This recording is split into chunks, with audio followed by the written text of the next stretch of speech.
Yes, next year pa po ang M7, guys. Next year pa. January. December, Games of Future. Aurora PH lang yung invited doon na PH team.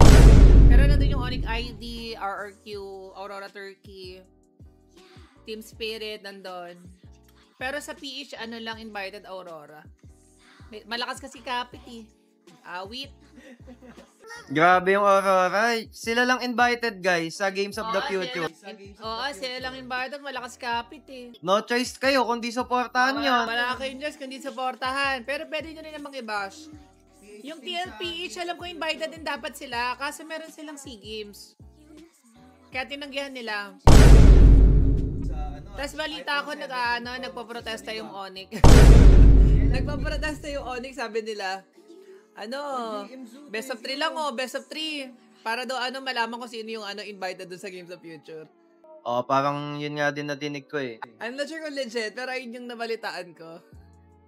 Nagselos yung Onyx bias daw. Parang gano'n yung dating.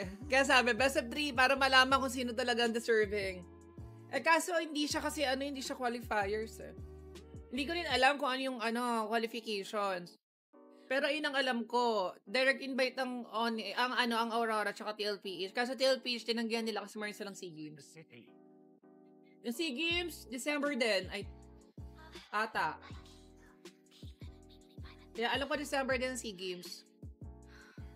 Parang medyo tatama sa Games of Future kaya hindi sila join. Lakas nga ng Kapit.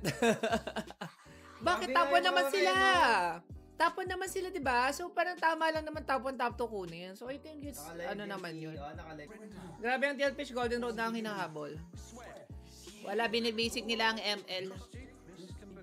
Walang pahinga. Walang pahinga TL.